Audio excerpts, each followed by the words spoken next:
Obviously, looking at where you are successful, you are highly recognized in your field as an academic. Has there been anyone, or what has inspired you, or who has inspired you to be who you are today, or to get where you are today? Yeah, and again, you ask so many good questions, and I really wrecked my brain thinking about it, because you sent me these questions beforehand, kindly enough.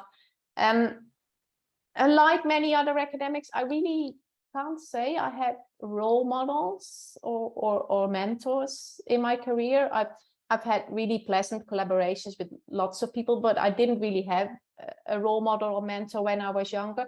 And I suspect that is partly why I am so motivated to provide mentorship for junior academics who feel they need this, because I never received that myself. So I don't think there was a particular inspiration or kind of a higher level goal behind my career progression. I can honestly say that at every moment in my career, I just thought what I thought was the right thing to do at the time. I didn't have, as I said, a grand design. I've always been highly pragmatic, but I've always been a very hard worker. I don't think too much or too long about the whys and hows. I just get on with things. I must say, though, I have been quite lucky that I was able to take on leadership roles that I really enjoyed. And the first significant role in that respect was being a coordinator for international students very early on in my career when I was just a lecturer.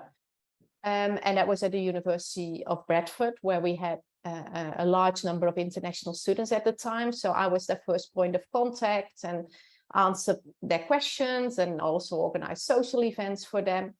And then when I went to the University of Melbourne, I became director of the PhD program, which was a big program, which I really enjoyed the interaction with all of the PhD students.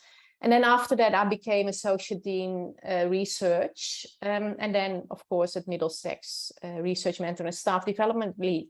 So all these roles were kind of in the areas that I was really interested in. So that really allowed me to shape my career. But at the same time, I think it's really important for people, for academics, to realize that I either created these roles myself. The coordinator for international students at Bradford didn't exist. I just said, well, this is something we need. And then they agreed, and I took on that role. The same with Middlesex. Of course, PhD director and associate dean research are established roles, but I did volunteer for them, or I made sure that I was in the picture of the people deciding on who was going to take on that role, ensuring that I already did work in that area that was visible. But it also meant, and that's another part of the kind of the issue, is that you also need to say no to roles that don't suit your skill set or your personality. And we often forget that, especially as women.